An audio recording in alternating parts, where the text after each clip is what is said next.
down to the Bay Area, and it also includes parts of the Santa Cruz coastline as well. So all of this red is now in a tsunami warning where people really need to move to higher ground. But notice that this also includes much of Sonoma and Napa counties, some of those low-lying areas where we get sometimes the king tides can force the water levels up higher for some of the rivers, creeks, and streams. We also have to be very mindful of that. And then, of course, in the San Pablo Bay, looking at parts of the Delta, that's also prone to flooding with tsunamis. So this is not just the immediate coastline. This could also affect some of the inland areas and some of the areas that are low-lying along our coastline.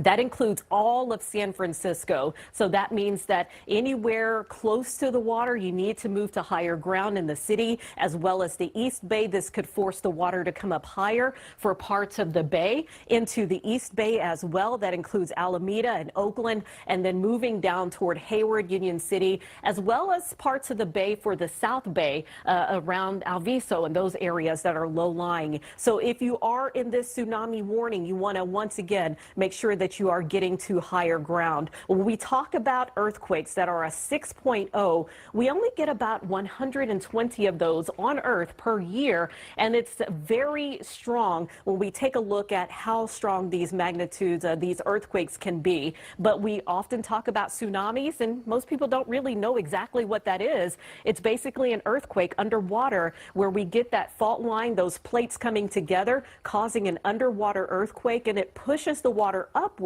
and then you get this vertical push of basically a big wave, and then it starts to make its way closer to the coastline and can build up as it encounters some more shallow water and cause a lot more flooding for those inland areas. So this is of big concern right now for anyone that could be close to the water. A tsunami warning means that there's dangerous coastal flooding and powerful currents possible. You want to move to higher ground and farther inland. And for anyone, if you know someone who's close to the water out at the beach or may even be surfing, hopefully they can get that advisory, that warning before it gets to them. Sometimes with tsunamis, like we've seen in other parts of the country, the water kind of pulls back from the shoreline before that massive wave comes in. So that's what we're watching for as we get those aerial views of what's happening near the coastline to see if we do see any waves. And we're not in the clear until we get past a certain point where they say, okay, if it was going to happen, it would have already happened by now. So we continue to watch for that possibility of a big wave building up along the coastline for all of these areas shaded in red, which once again includes parts of the Bay. And because of the way that, you know, our land is set up, our coastline, we may see those waves coming farther inland.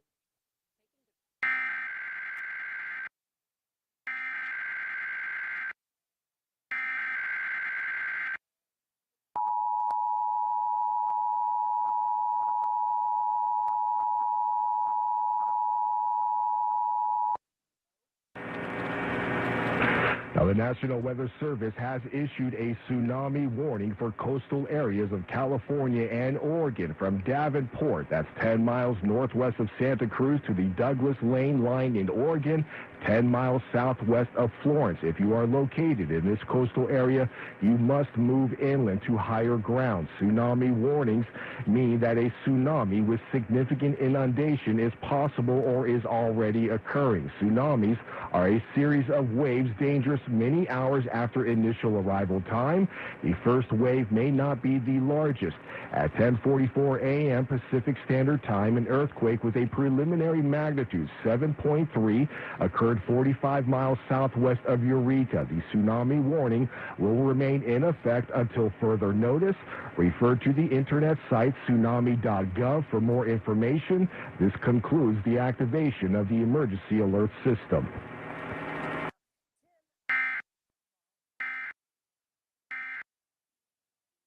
Good. So have you gotten away from the shoreline as has been recommended? Say that again.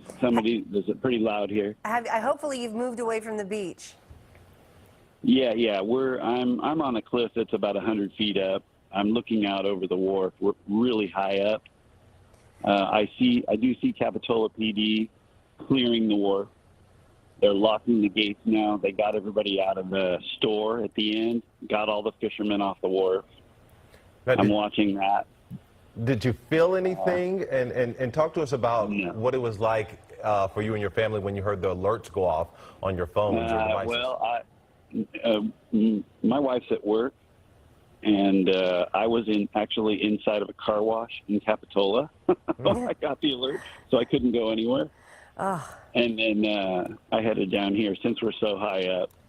But I don't see, I mean, other than getting everybody off the wharf, it does look like down in the village where it's low, they're getting cars out of there. Well, and that was the advice we talked to the San Francisco Fire Department, and they said if you can't get a mile away from the shoreline, at least if you can get 100 feet up. So I'm glad to hear that you're up high. This isn't the first time that you've gotten a tsunami warning like this, Tim. You were living in Capitola when the Fukushima disaster happened, and we got that tsunami warning back then. If you remember, what was that like? I don't think I was in town during that one. Okay. You know, as we go, I mean, those of us who are living farther inland, we go, to the coastline on the weekends and whatnot. You see those tsunami warnings and the tsunami evacuation routes. How much do you pay attention to those, and do you know your routes out? I do. I know where to go, and I know the highest areas, and I appreciate that there are the warnings. And we see, living here in Capitola, just how low, the low-lying areas, how high the water can come in all the way into the back of town. So, oh, for sure. I mean, we just saw it. People are up here. There's about, I'd count 30 to 40 people just up here high on the cliffs. There's some above the train tracks. Just kind of watching. I'm just hoping that water level doesn't come up that high. The wharf was just rebuilt. The pier was just rebuilt. Right. So, I mean, I was just going to say that, yeah.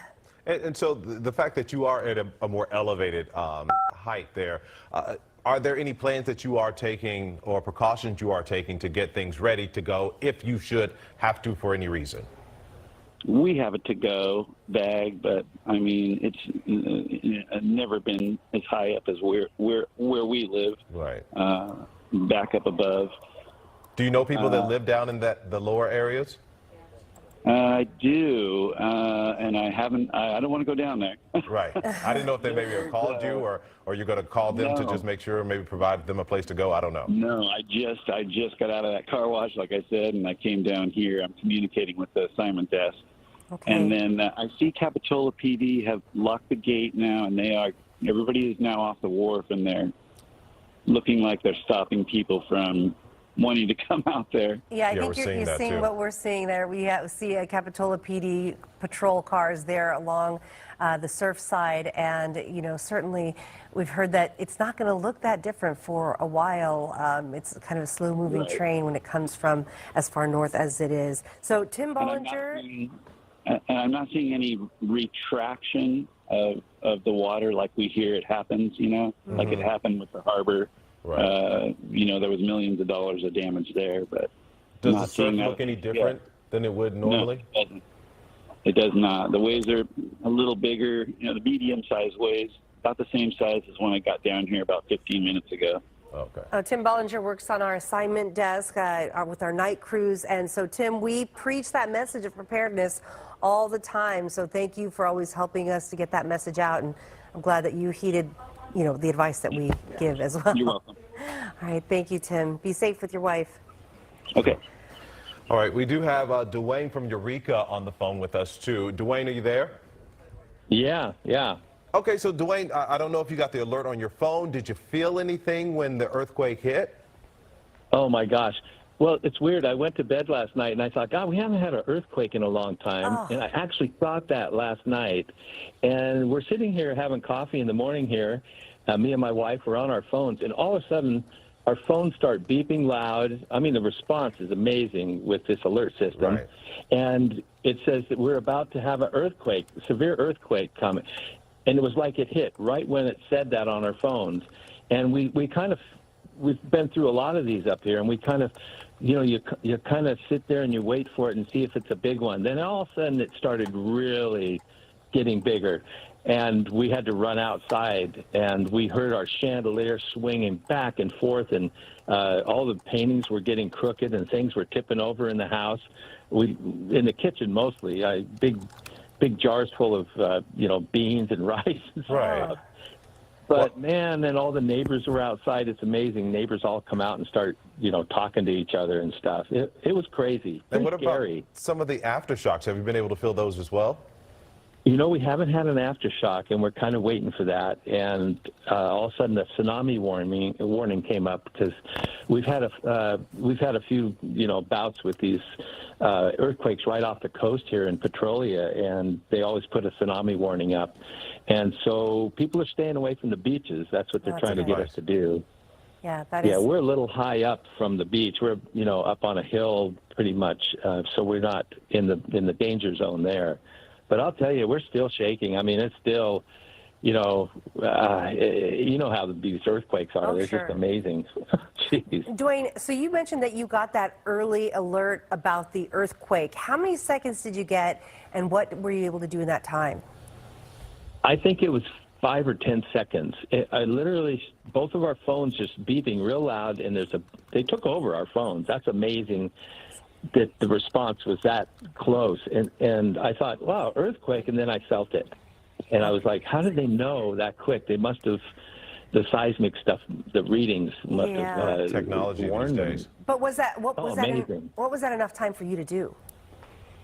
Well, we sat for a second because sometimes you ride them out and you go, okay, but then you look at a door jam but this time we opened the door and ran outside, and we could feel.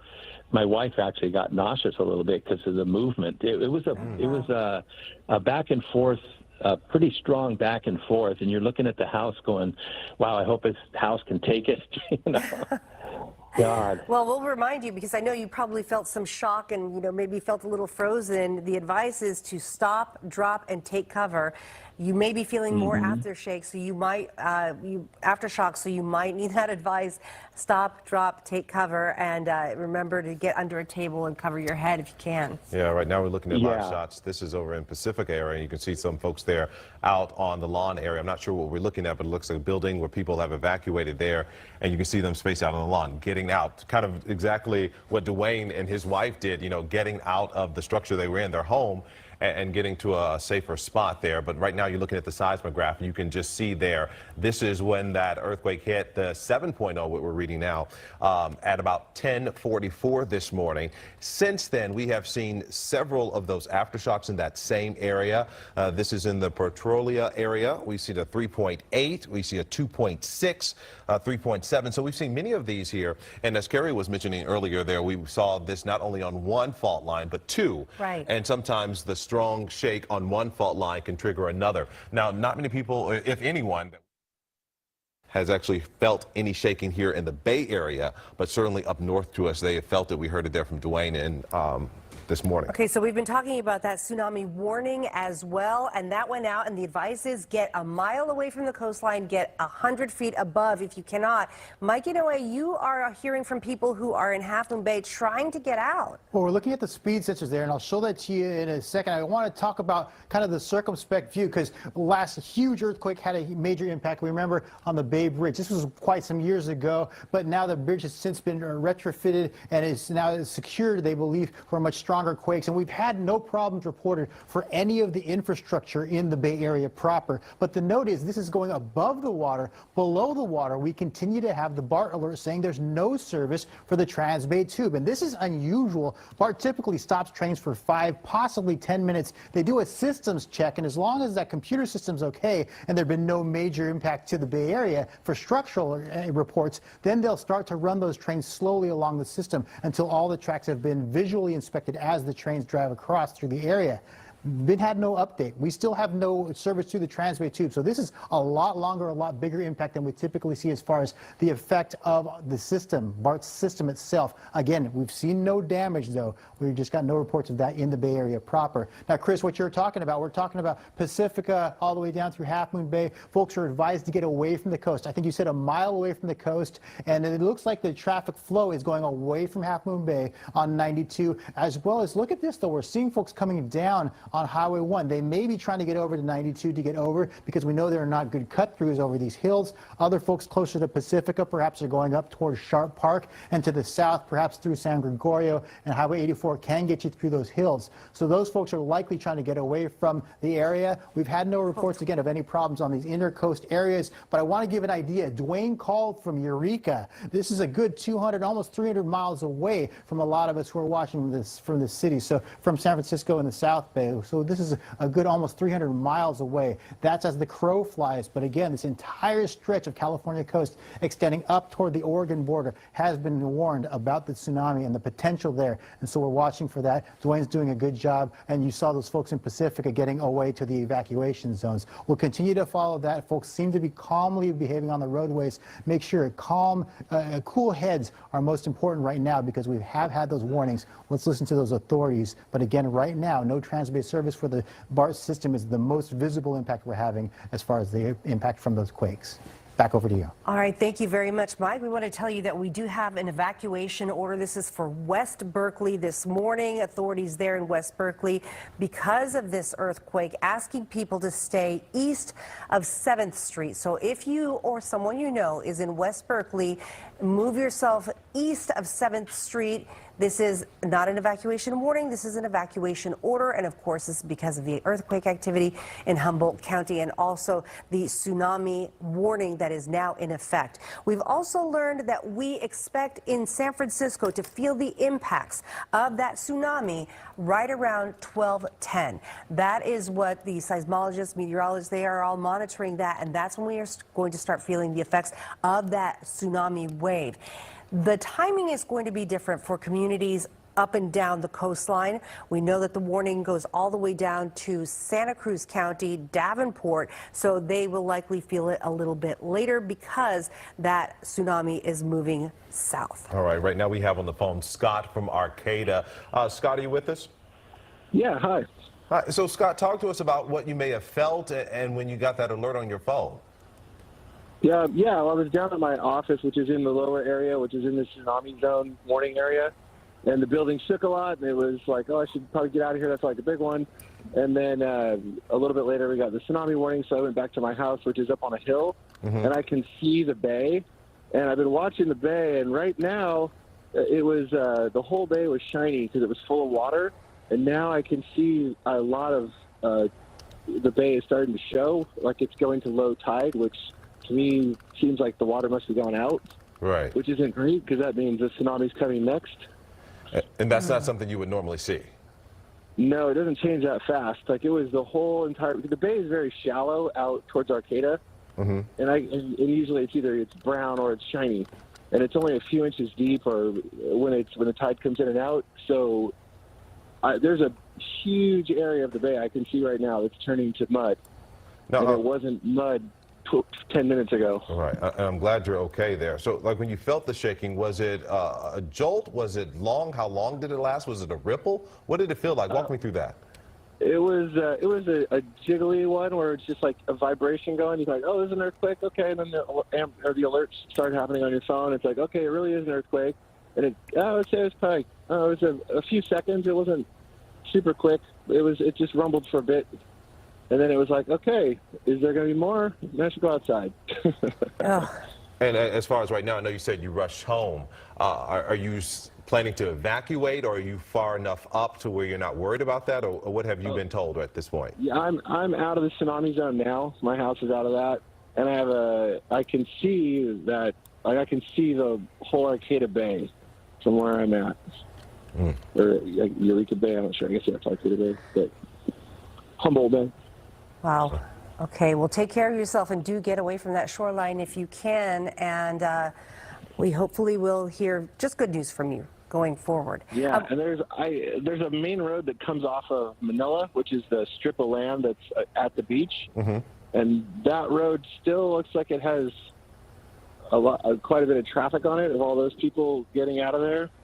So hopefully that will turn into no traffic pretty soon because everyone will be out of there. But well, it's good they're heeding the advice. We want to repeat that advice for West Berkeley as well. The Berkeley Police Department issued an evacuation order. They say this is a legal order to get out now. They are saying to evacuate to the east. If you are in West Berkeley, you want to go east of 7th Street. The tsunami zone includes the Berkeley waterfront and Tom Bates Fields, the 80 freeway, Aquatic Park, as well as University and Addison west of 4th Street and all areas west of 3rd Street as well. Berkeley police saying just take what you can and start moving yourself toward the east.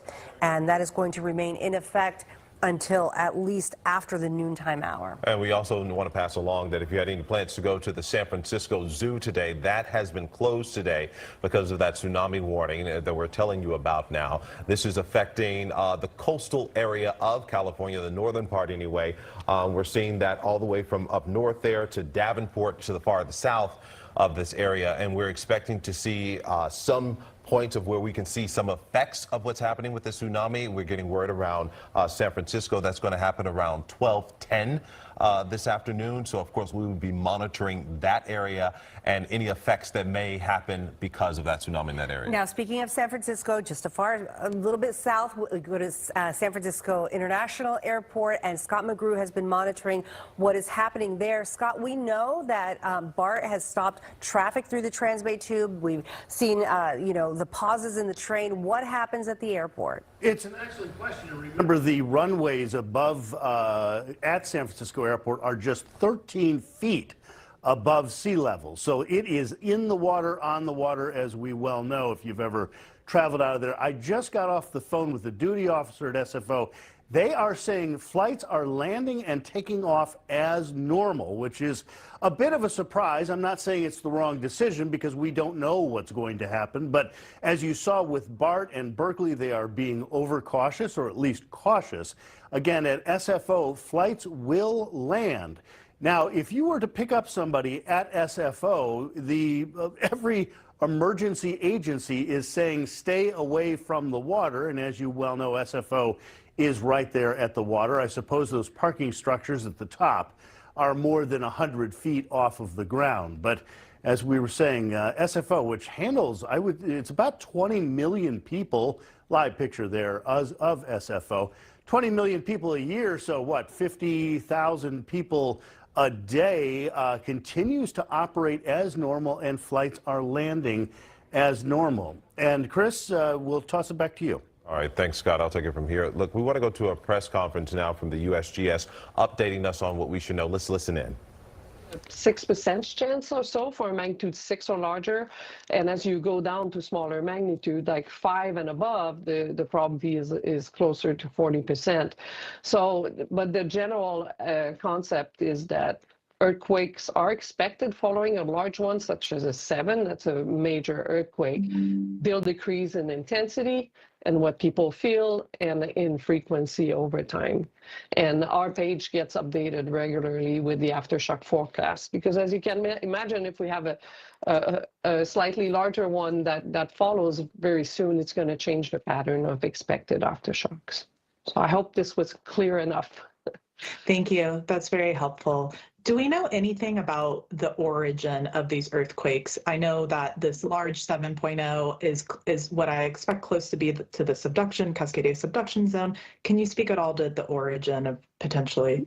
Yeah, so this area is very seismically active. There's actually 3 large tectonic plates that connect there. So it is expected to have large earthquakes and at the confluence of those plates, that really where the stress goes and gets released through these earthquakes. So it's not surprising to have large earthquakes in this area. Magnitude 7 is quite large. But then again, this is one of the most seismically active area that we have on the West Coast. Sorry, just to clarify specifically, the Cascadia subduction zone you're speaking about? Yes, there's 3 main plates, the Gorda plate, the Pacific plate, and, oh, that's embarrassing. 3 plates. I'm sorry about that. I will gather the proper information on the specific plates, but yes, it's the Cascadia subduction zone that ends in that area, and then you have the Pacific plate and the Gorda plate there. Thank you. Yeah. Okay, thank you, Christine, and thank you for the question, Hannah. I just want to point out that we do have some information in the chat that will be useful for you in your reporting. There's the earthquake event page that you can click on and get different products in there. Again, I just want to remind you, if you have any questions, go ahead and use the raise hand function. And I think what we're going to do is, if we're not getting a lot of questions right now, I think we're going to take a break and then come back in about 20 to 30 minutes, and we'll send out another email when we're ready to do that, so you guys can get some more information. This is a good opportunity to ask a question if you have one right now. Okay, Christine or Bob, is there anything else that you'd like? Okay, hold on. We have a question from Lizzie Acker, and if you'd please state your name again and your affiliation. Hi, my name is Lizzie Acker. I'm a reporter for the Oregonian in Portland, and I'm so sorry. I even prior to answer this because I just got on the call. I just saw my email. I was busy typing. Are you expecting aftershocks? Is that something that people need to be thinking about? Yeah. Yeah, so whenever there's a large earthquake, we do expect aftershocks, and we're going to post in the chat here the link to the aftershock forecast. As I previously answered for this, as large earthquakes occur, what we can expect in terms of aftershock is that they're going to decrease over time, both in intensity, so the size of the earthquakes, and in their frequency. And on our page, we do have the information on the aftershock probabilities per magnitude to give a sense of what to be ready for. And as Bob earlier mentioned also, this is a really important that if there are aftershocks and people do get notification or feel shaking, first thing to do is drop cover and hold on, protect yourself. And that's really important. And I know we get surprised by earthquakes. All of us do, even professionals, and we sometimes freeze. It's really important to protect yourself, because the thing that could happen the most is objects falling on you and injuring you more than and trying to stand and falling and hurting yourself. So it's always a good reminder to be ready. If there are aftershocks, there are going to be aftershocks, but if you feel them, take protective action. Thank you, Chris. For the person from Oregon, one thing that's really significant about this particular earthquake is that although it happened in California, we see that alert deliveries by several of our partners from Google and from MyShake occurred in Oregon. And so, of course, the occurrence of earthquakes where there would be alert delivery in the state of Oregon has been fairly infrequent up until now. So there are probably a lot of people that are in places as far north as Corvallis or Lincoln City, and maybe even as far east as Bend, received alerts on their phones. So there's going to be a lot of questions around this. And it's likely that people as far south as Bandon received an additional alert from the wireless emergency alert system. So this is a really good example of where Shakelet Earthquake Early Warning actually delivered alerts in 2 different states at the same time, which is one of the reasons why we have a 3-state earthquake early warning system to be able to do this for these bigger earthquakes. Thank you. So that was up to Corvallis, you said? So alert delivery occurred north of Corvallis, so along the coast, Coos Bay, Lincoln City region. People could have, so one thing we operate on with the Shake Alert system is that, think about the system gathers about a couple of seconds worth of data. That data is used to generate the very first estimates of the earthquake size. And then as we monitor the earthquakes over seconds, our highest estimate was magnitude 6.9, which occurred about 10, 20 seconds after the earthquake began. And so that resulted in sort of larger and larger areas being receiving alerts. And so we see that as far north as along coastal Oregon, Coos Bay region likely received alerts on their phones. So you'll probably be hearing from a lot of people. All right, so we've been listening in to the latest update from the USGS, but we want to go now to the National Weather Service Tsunami Warning System. This is Dave Snyder, meteorologist. Dave, nice to talk with you. We used to work together a long time ago, so hopefully you are okay. Yeah, doing okay. Good to hear you, Chris. Hey, so the good news is we're not getting any indications that we have a destructive tsunami out there across the U.S. West Coast. The information that we have right now is this is somewhat of a procedural warning out of an abundance of caution. This is occurring along a strike slip fault, so the type of tsunami that we would want, that we would expect from a much different faulting mechanism or movement of that ocean surface under the, or the land surface under the water, did not occur. So these types of faults can move water, but they typically aren't the big bad producers of tsunamis. So I think we're probably moving towards something that's a good result here. We're not expecting to have destructive waves across the U.S. West Coast. And in about the next 15 minutes or so, we should expect to have a little more information from some of our coastal readings that will confirm what I'm saying to you now. So good news is, again, we're not expecting a destructive tsunami at this point. Okay, I think that's a very big relief for a lot of people out there. But Dave, can you kind of walk us through possibly what happened here? Because we hear about, you know, a tsunami, and a lot of people, look, we don't hear that very often here in our area, but we know it is a possibility. So kind of walk us what we did see happen here with the earthquake off the coast and then triggering certainly that warning. Sure thing. You know, earthquakes happen all the time, and most of them are not that big. In this case, this one was kind of on our one of our procedural boundaries at an interesting spot on the Earth's surface, and the Earth, in this case, moved a little bit more back and forth instead of up and down. And that back and forth motion, just kind of like you would put your hands together to warm them up, can move some water, but it probably didn't move a lot of water. So we're seeking to confirm that right now. But it's across one of our procedural boundaries, and when we get up above that 7.0 range, this one seems to be very close to that. We initially analyzed this, I think, around a 7.3 and updated with the USGS, who has the official call on the magnitude there, and I think they went down to a 7.0.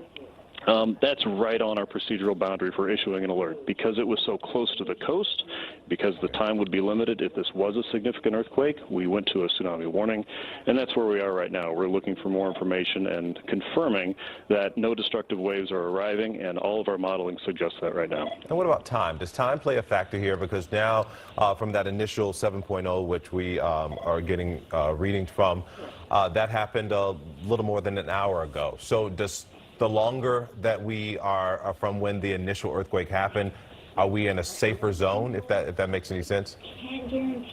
Well, you know, for the U.S. West Coast, tsunami risk is tricky stuff, and it is time-based. A lot of the hazard areas are right next to the coast, and so our time is limited for how fast we have to get a warning out to the public and how fast we need people to move and respond to that.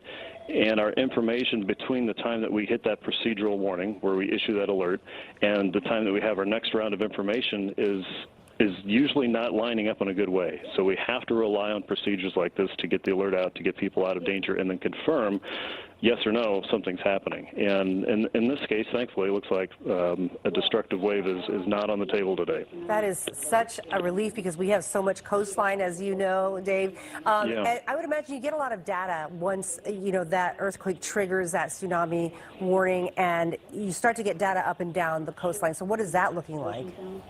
Right. You know, our first indication is that there is a significant event occurring, and then we revise that magnitude with more information, and that takes a little bit of time to understand which way the Earth moved. Sometimes that can take 20 to 30 minutes, and we're working with the USGS at that point to understand that situation. But the very next thing we're looking for is water level data from either the coast, if it's right next to the coast, or from one of the NOAA DART buoys that is confirming a tsunami is occurring over deep ocean water.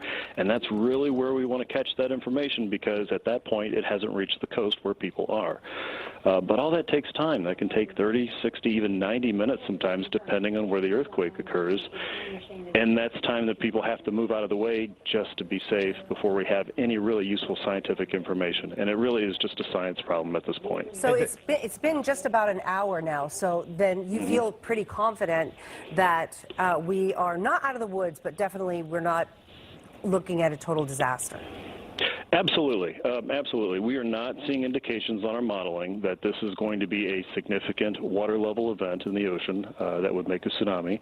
Our modeling suggests that we're not going to see destructive waves over 30 centimeters above tide, which is good. Tsunamis at high tide, of course, can be worse. We're not expecting a problem in this case. And those are levels that if we were seeing something like that, we would have a much different situation on our hands, and that's just not the case. The good news is that smaller earthquakes, while 7 is not necessarily small, for tsunami it is, and that it's the lower end of our procedures for alerts, and we're just not expecting this to have a significant impact locally for you in California or anywhere across the U.S. West Coast or Canada. So you're looking at possibly some flooding, or just it should be pretty normal for us? Well, and that's a really good point. I'm sorry, we're still getting alerts here in the center here, probably from aftershocks. In this type of situation, tsunami advisories would be the next alert level down from a warning. And when we're talking about advisory levels, we're really focused on coastal impacts, strong and unusual currents that can last for days after the initial earthquake. And so that's what I'd be watching for at this point.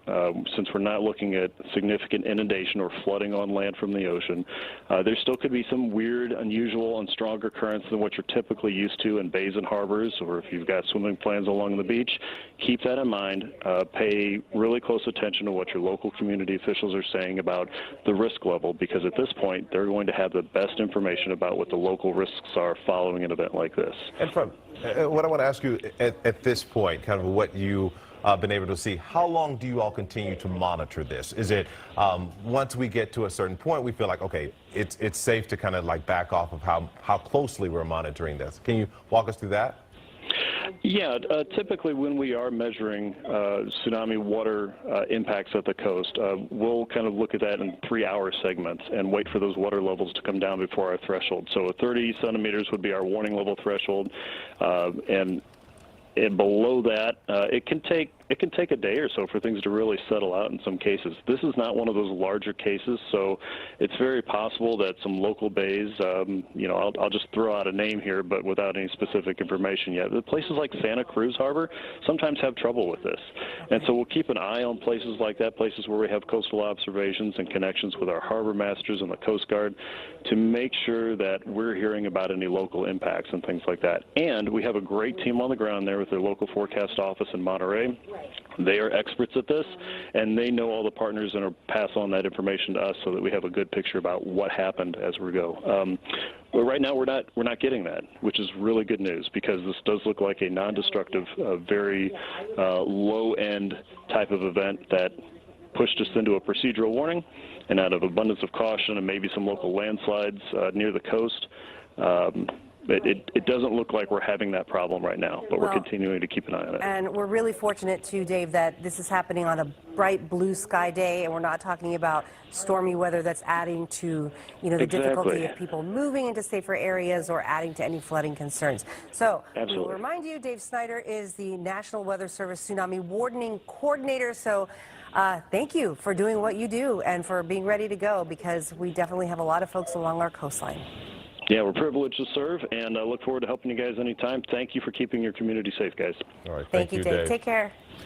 All right, of course, that is some good news when you hear those words. Good news that we're hearing that, but still on the lookout. We are still under that tsunami warning. I want to toss things over to Mike and Noah. I know, Mike, you've been monitoring. We were talking about BART has shut down. They were monitoring the tracks there as well as the tube. Yeah, an important note that BART's system is on the tracks, but an important part linking both sides of the bay is the Transbay Tube. It is anchored, but it is movable. So anytime there would potentially be a big water event, there could be a potential for movement of that tube. And I believe that is why BART has stopped service until further notice. They're hearing that from Dave Snyder over at the Tsunami Warning. He's Tsunami Warning Coordinator. That's great news that it doesn't sound like it's going to be as big of an event as we had talked about. And so we may be easing off. But right now, the Transbay Tube is still stopped for BART service. And so linking the two sides of the bay has to go over the Bay Bridge, which has reported no problems whatsoever. You have Muni, which is taking up part of the service, Daly City and the Embarcadero areas. And then south of there, Samtrans is providing free service as well. And this is going to stay in place until the BART alert notifies us anything otherwise for the Transbay Tube. Keep that in mind. Now, in Berkeley's advisory, they had said that you should evacuate the area. They may change that as soon as we get information from the Tsunami Warning Center as well. But they were advising I-80. Let me emphasize that this portion of the East Shore Freeway goes right up to the water's edge. So if there was a significant event, that water could potentially creep onto the freeway. So they were warning folks to stay off of I-80. And we did see a lot of slowing as folks, I think, tried to scramble away from the area. Level heads, very important at this time as folks get around to movement and as they react. I know we had heard advisements that people take fewer vehicles, carpool if you can, take only what you have to. And now that things are restoring potentially back to an earlier situation, maybe people can start heading back. Again, wait till your community gives that advisory or that update.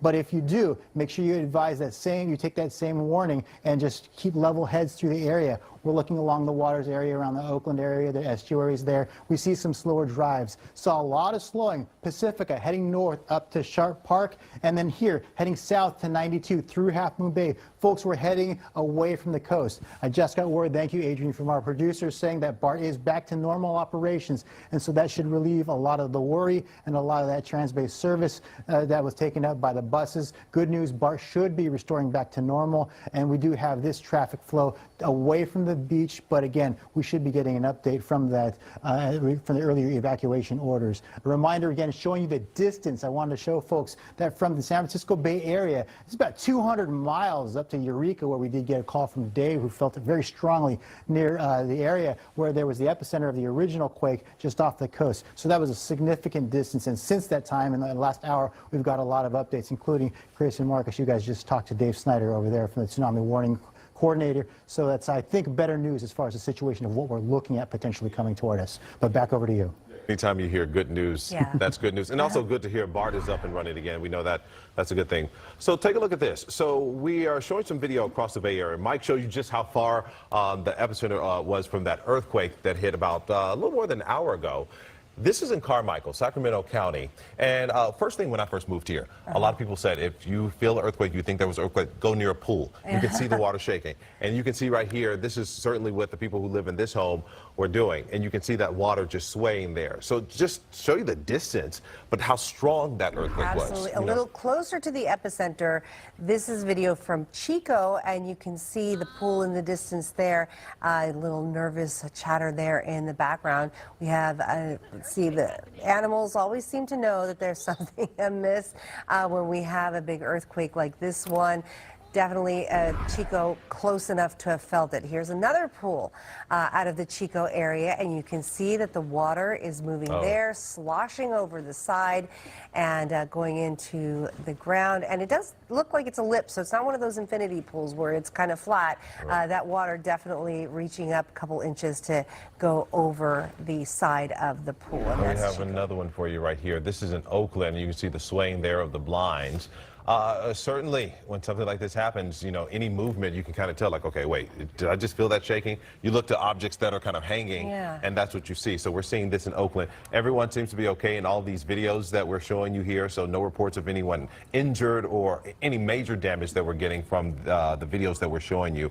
But this is another shot from Oakland where you saw those blinds shaking. But this all happened about 10:44 today when we got the earthquake. It was at the epicenter north of us, about 260 so miles. and that was a very strong earthquake. Yes, so we did get some earthquake warnings farther north, but definitely around the Bay Area, we got the tsunami warning alerts on our phones. One person who probably got that is Christy Smith. She's our reporter. She's there in San Francisco along the coast side. Christy, did you get the alert, and what'd you do? Well, we definitely did get the alert. We were actually on a different story over at the Hall of Justice, and you could just hear that tone going off on a number of phones. But we didn't feel any shaking at all, but we definitely got the alert. And soon after that, we started heading over here where we are now. This is Ocean Beach, and you can see what it looks like right now. On our way here, we noticed that the gates on the Great Highway look like they're being closed at Lincoln. Southbound lanes were having to turn and head east away from the water. We also saw a number of fire trucks that were in the area, and it looks like more are here. Of course, that tsunami warning is in effect. People being told to stay out of the water, away from beaches and piers, and get to higher ground. Again, we were across town but didn't feel anything, but did get that alert. We made our way over here. We haven't seen an impact at the shore. Of course, it's still early, but wanted to mention that the San Francisco Zoo had posted on X earlier today that the zoo had closed due to the tsunami warning, and guests were evacuated, animals secure, and staff moved to higher ground. So at this point, the beach itself, we're hearing that that tsunami warning has been canceled. We're just getting that news in. But again, you can see what Ocean Beach looks like right now, just pretty empty at this point. And there are some people milling around, but they're kind of on the sidewalk. We're up near the Cliff House, so sort of a higher point, just kind of keeping an eye on things. But again, we're hearing that tsunami warning has been canceled, so that is certainly a development out here. Reporting live in San Francisco, Christy Smith, NBC Bay Area News. All right, thank you very much, Christy. We are live right now. We are starting this midday with a tsunami warning that is fortunately now canceled. We are out of the danger zone. We just saw Christy Smith in San Francisco. It's a good thing it was canceled because people did not get away from the water. Yeah, bring you up to date of what we're talking about here. So around 10:44 this morning, there was a 7.0 earthquake off the coast of California, up north of us, about 260 miles. And you can see right here from our seismograph, you can see just the strength of that earthquake. That caused a tsunami warning along the coast of California. We're talking about from the north up there to Eureka and that area all the way down. We have south to Davenport. So you're talking about a large stretch of the coast of California under that tsunami warning. That tsunami warning has been called off as of just a few moments ago. Bringing that information to you. But as you can see, we have that tsunami warning called off for the coast of California. Now, while a 7.0 earthquake is really strong when it hits in a populated land area, when it happens off the coast, we are told by the National Weather Service's tsunami warning coordinator that a 7.0 is not that strong, that it's kind of on the lower end of what triggers a tsunami. So out of an abundance of caution, they did issue that tsunami warning. You're looking live here at the wharf in Santa Cruz right now, where people are gathering, and the good news now is that the danger has receded. We were expecting to see the impact of the tsunami wave in San Francisco around 12:10, so a little later than that. In Santa Cruz County, Davenport was the southernmost part for that tsunami warning area. And the thing about it, it was just certainly jarring for a lot of people who got that alert on their cell phone this morning. Certainly a scary situation, but it was some relief there when we talked to Dave over at the National Weather Service Tsunami Warning Center. He said there's some good news. It doesn't seem like it's as bad as it could have been. When you talk about the strength of an earthquake to cause a tsunami, he said a 7.0 really is at the lower end of that.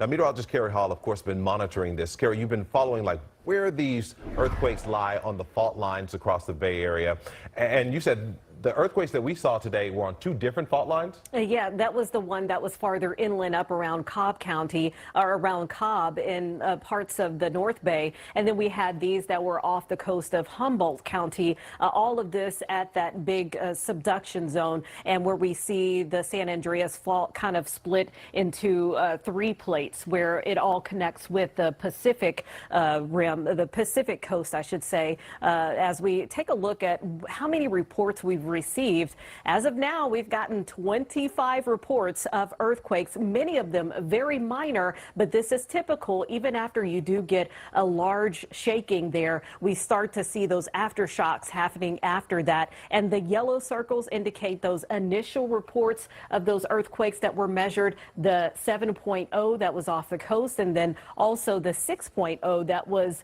around the Fortuna area and just south of Eureka. So we're still getting some of those aftershocks, but they are minor. That's a good thing, as well as we continue to watch out for that possibility of any more aftershocks that will continue. The tsunami warning, as we mentioned, has been allowed to expire, so this is no longer the case on the map, and people who are out and about were hearing about that tsunami warning that was canceled, which is good news. And perhaps it was, as Dave described, how those plates are meeting up underwater that did not cause that major rise that we see with tsunamis. But this, of course, was a good practice run, a good reminder that tsunamis are very possible here in the Bay Area.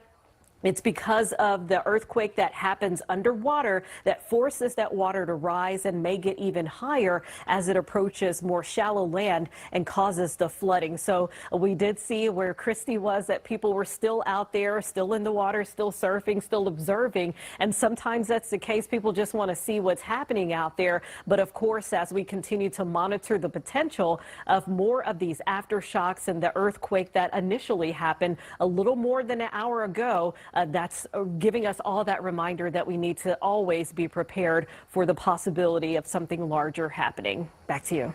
It's so interesting to hear from the tsunami warning coordinator that it's when the motion is like this, which is what we had today, it doesn't create the same dynamic water movement as when it goes up and down. Yeah, absolutely. Okay, so we want to go to Valina Jones. She's over at the Berkeley Marina for us. Now, Valina, Berkeley was one of those areas we saw that they had some evacuation warnings there, West Berkeley, that is.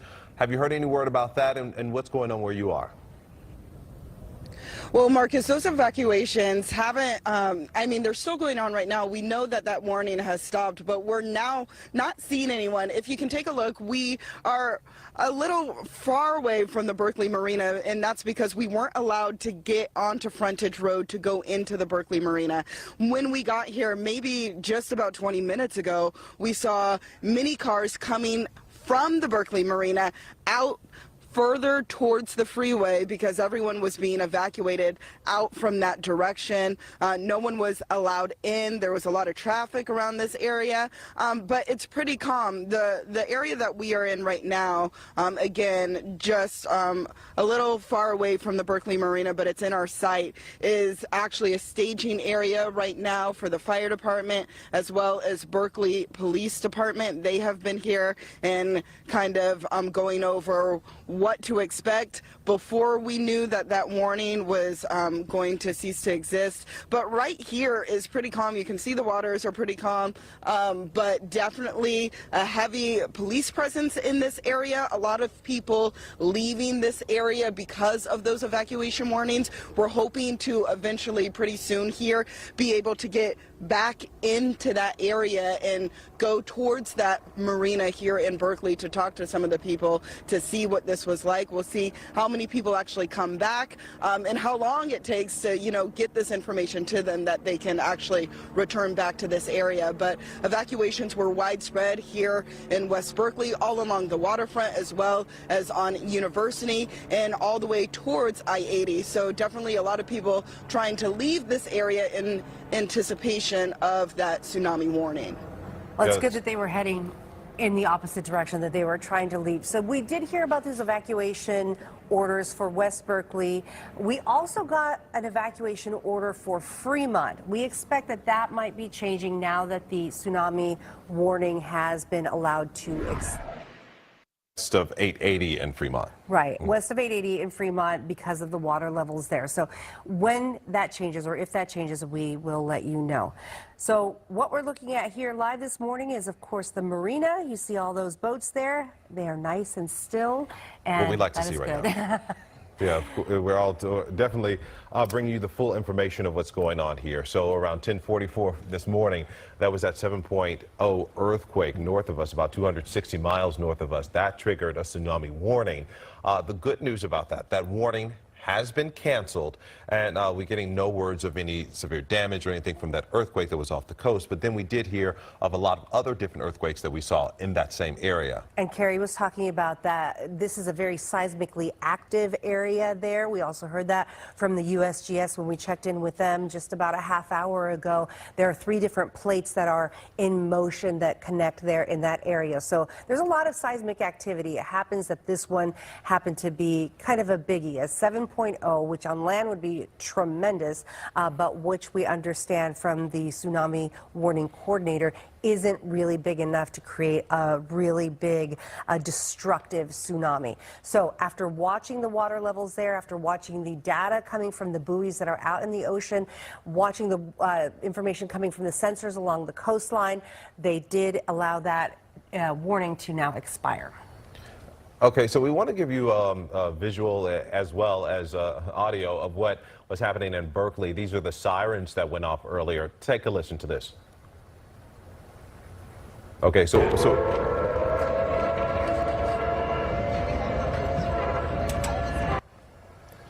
this is what people heard today. I mean, a lot of you may have heard it on your cell phone when you got the alert from the National Weather Service.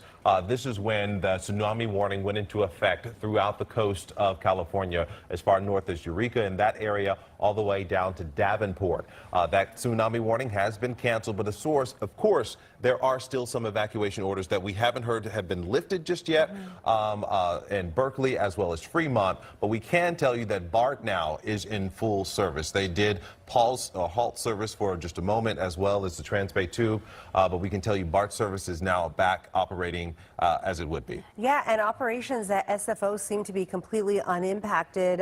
There were no flights that were delayed or canceled because of that. Scott McGrew was checking on that for us earlier this morning. We can tell you that the San Francisco Zoo did cancel and close for the day. So you're seeing those planes moving along there at SFO at the airport, and you know the tsunami warning was really a large swath of coastline. It went from the Oregon border all the way down to Davenport in Santa Cruz County. But the good news is now that we don't expect to see widespread damage because of any wave activity. And you know, hear from a lot of people, they think, you know, okay, tsunami, how long do I have to I can go back home safely? And the thing that Dave was saying, Dave is over at the National Weather Service Tsunami Warning Center. He said what they will do, even though this warning has been called off, for every 3 hours, they will continue to monitor what's going on there just to make sure. And that could last up to a day. So we could see it this time tomorrow. They're still looking and monitoring that area.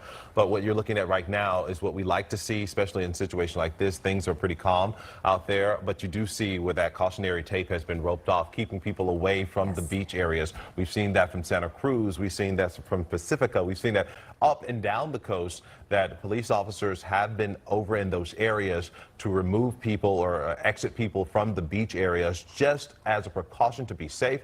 When that tsunami warning went into effect, people reacted. Oh, yes. And that's the good thing about it. You know, we always wonder, like, are the services that keep us safe and keep us alert, are they working? Well, things went off. We heard many of those alarms go off, and on our phones, in our station, we got it from the Shake Alert. I got that as well. Yes. I know we've been monitoring those. So the thing about it is, things that should have happened in a situation like this happened. That is very good news. And we just also got word from Fremont Police. They have now called off the evacuation order. So if you have loved ones in Fremont or you are in Fremont, you are now in the clear. You can stay home or go back home and you will be okay. We're waiting to hear about the evacuation orders for the areas of West Berkeley as well. And again, the warning was allowed to expire just a few minutes before the noontime hour. All right, I want to go back to Scott from Arcata. Scott, so you felt a little something. You said you and your family, where you are, you're all safe. But certainly, I think you were at work when this first happened? Yeah, I was down in the tsunami zone, is where my office is. So I went back to my house on the hill. And we're still seeing effects right now. There's still stuff going on in our Humboldt Bay over here. Right, that's what I was going to say. You said from your bay, things looked a little different where they wouldn't normally look. So tell me what you've been seeing there, and has it changed since the last time we spoke? Yes, significantly. I found out from someone who came from the peninsula that it was high tide when they left. And so the whole bay was full. From where I'm looking at the bay, the whole bay is shiny. And then the whole bay went to mud flats, and then the whole bay almost turned back to shiny again. So I figured, oh, cool, we're all done. And now, in the last 5 minutes, the whole bay is almost drained out again. So that is a lot of water to be moving that fast. The tide takes a really long time to change. So that's, I don't know how many square miles the Humboldt Bay is, but it's a lot of water. What just about disappeared in 5 minutes? Local police or fire, do you see them in that area? Have they been going around or even alerting people in that area by any chance? There's a lot of people that came up the hill, and I see the people are starting to come back down the hill now. So I think that people are hearing that the tsunami warning is over. But from where I'm standing, I wouldn't go back down there because I can see the whole bay is emptying out of all of its water. And I have a friend who's a seaman, and he said that the water can go in and out several times. Yeah. The water can change several times before a tsunami hits. And so, because I was telling our thread of friends, hey, it looks like the water's coming back. We're probably cool. And he said, no, not yet. And then here it goes. The water disappeared again. So well, that's interesting. As somebody who lives near a coastline, it's good to know that you are paying attention to these things and you kind of know how to read the big picture. Relief, I would imagine, to hear that the warning, though, is expired. I don't know if it is up here. I just been hearing it from you guys, but you're a lot further south than we are. Right. You're a lot further away from it. It happened right out from us, basically just a little south of us. Okay. Well, we actually have the National Weather Service Tsunami Warning Center on the phone, and they said things are looking okay. When you hear that, does it provide any level of a sigh of relief? Yeah, that sounds great. I'd love to hear that. That sounds fantastic. Well, we're glad to be able to pass that along to you. So you can rest just a little bit more, but keep your eye out of what's going on over there, because you've been good eyes for us here as well. I think Scott's going to have a hard time falling asleep tonight. Sorry about that, Scott. We'll just watch the bay slosh back and forth a little. It'll be all right. All right. Well, glad to hear you're okay. Yeah, Scott there in Arcata for us. Thank you so much, Scott. All right, so meteorologist Carrie Hall has been tracking all of this activity. And Carrie, when we hear about one big one, we expect to hear others after that. And we know that usually there are fewer and far between. So are we seeing that point at this point? Yeah, so that's always the thing that we watch for. Was this a foreshock, or are we going to see our aftershocks? And within the past hour and 15, we're at hour and a half right now, we've had 32 reports of those earthquakes happening mostly off the coast. So that may be another thing that's causing that water to slosh back and forth that Scott was seeing up there in Arcata. We're still going to see the earth moving and under the water as well. So that could still create some waves up in that area. But as far as a larger threat of a tsunami, we're not expecting that at this point. And hopefully things do start to quiet down and we see more of these little small red dots. Those are the smaller earthquakes that have been measured in the last hour. The larger yellow circles are the big earthquakes that initially happened, and it was a 7.0, which is significant. But as we were learning that with it happening underwater, that's kind of on the lower end of a stronger earthquake. But as we mentioned before, if it was over land, that would cause some significant damage. A 7.0 would be major, causing billions of dollars in damage and loss of life. And we only see about 18 of those on Earth every year. So that would have been very significant. And when we take a look at the San Andreas Fault and what that means for us here in the Bay Area, we know that that is the major fault that goes through parts of the Santa Cruz Mountains and along the coast all the way up farther north. And it also splits into part of the large Pacific Plate. And there's the three major faults that happen just north of the San Andreas Fault. The largest earthquake that we had here in the Bay Area, of course, that we all hear about very often, is the 1906 7.9 magnitude earthquake. So that caused so much shaking that it crumbled a lot of buildings and caused a lot of casualties as well. Nearly $400 million in property damage at that time. So this is that reminder that if you do feel some shaking, drop, cover, and hold. And then you also want to go around and check for the possibility of any rupturing gas lines that may produce some gas leaks. And then fires also may start after you have a major earthquake. And then the liquefaction is basically where parts of the land, especially the marshy land, just becomes water. So earthquake reminders now that we are starting to feel that we're in the clear. We've heard people say they go outside, and the advice is really don't run out of the building, but you do want to make sure that you're covered for that potential of falling debris. That's the top hazard during the middle of the shaking. The interior walls are best, and hallways are not always the safest. You want to make sure that you're away from windows, you're under a desk or a table, and those aftershocks will continue. So if you do feel anything, drop, cover, and hold. And let me tell you, that Shake Alert app was really a great tool, especially with this. We saw it work this time around, which is one of those things that we have that can give you farther down the line how much time you can expect before you start to feel some shaking. But if you're right there near the epicenter, you may not have much of a heads up. But yeah, this was all those great reminders that we are in an area that is very seismically active, and the big ones could happen at any point here. So we continue to watch out for those dangers. Chris and Marcus. All right, thank you, Carrie. We have some video here of Highway 92. There you can see this is evacuation process for a lot of folks over in Half Moon Bay. And looks smooth there, but of course people are trying to get out of Dodge. Of course, we were telling people, you know, that tsunami warning. We were asking, you know, how soon should people go? We see this one, they said, look, leave now, get what you need and evacuate that area. And this was asking people to get at least a mile away from the coast. What, about 100 feet elevation? Yeah, and you know, you've been there to the pumpkin patches and to the, you know, the beach there in Half Moon Bay. You know that is a narrow one-way road, so that had to be really, really nerve-wracking. It's good to see that people were trying to get out. I do want to mention that we have evacuation orders now canceled. Give you an update here. We talked about Fremont canceling their evacuation orders. West Berkeley also canceled their evacuation orders, along with Sonoma, Marin, San Mateo, and San Francisco. So you are now safe to go home and maybe get back down to any level lower than 100 feet. We have some videos that did show some of the movement. This one is out of Carmichael in Sacramento County, just east of Sacramento, and you can see that water sloshing around the pool. Marcus was saying that, you know, when you first moved here, that's what they told me. That's how you gauge If you think an you felt earthquake. something, go look at a pool, and you can see the water moving back and forth, and you know there was an earthquake. We also have some more video for you. This is in Chico that we have, and there's another pool there. Of course, this is something that people know, and they go out and look at it. I think in this same video, you're going to see the dog wandering around. And those are the things, you know, another one from Chico that we have as well. So, you know, the thing about it is you think about where this was, Eureka over in that area, and this is in Chico, not as far, but then we saw some movement over in the Sacramento County area. We saw even some movement in Oakland.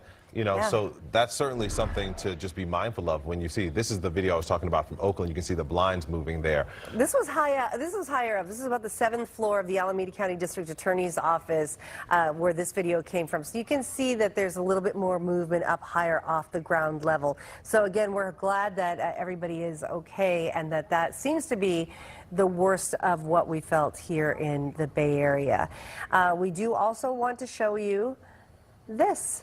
Beautiful picture, Ocean Beach there. Now it feels a lot different that the warning has expired. Earlier today, we just didn't know if this was going to be the worst of it or the best of it.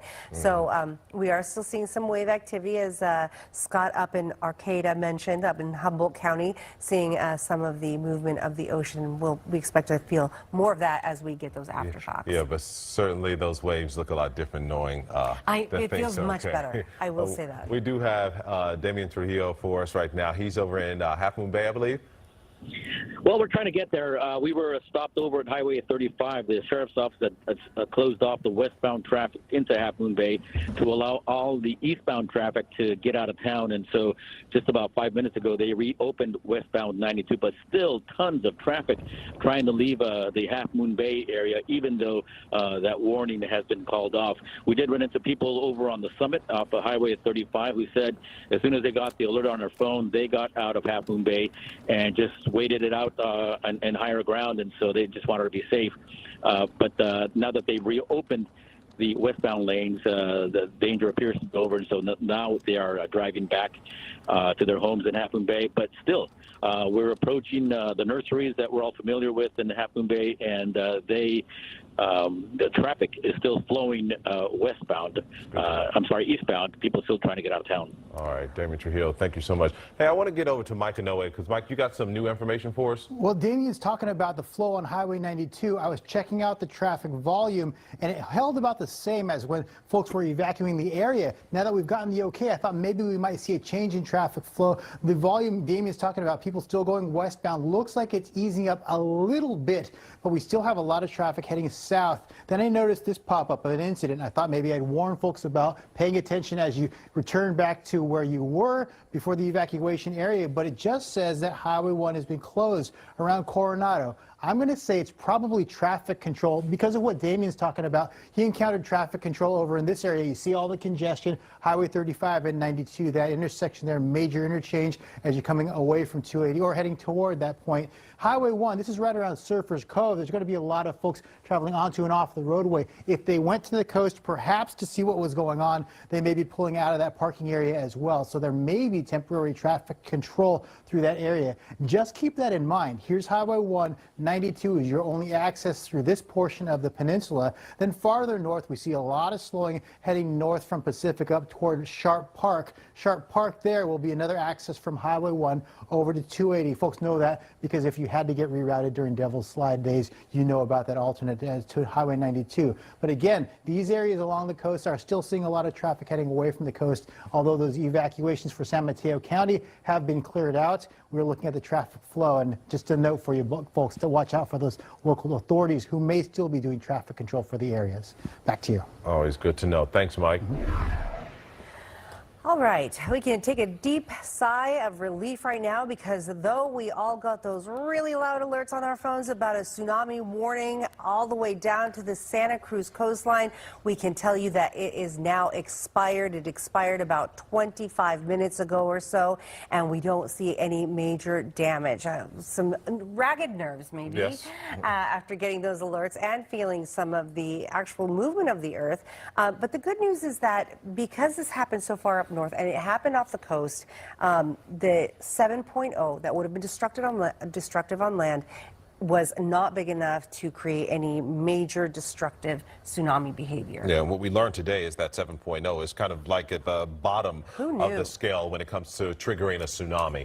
Certainly could create some activity, but this did not. And a lot of things play a factor in this, and how the shaking is, whether it's up and down or side to side.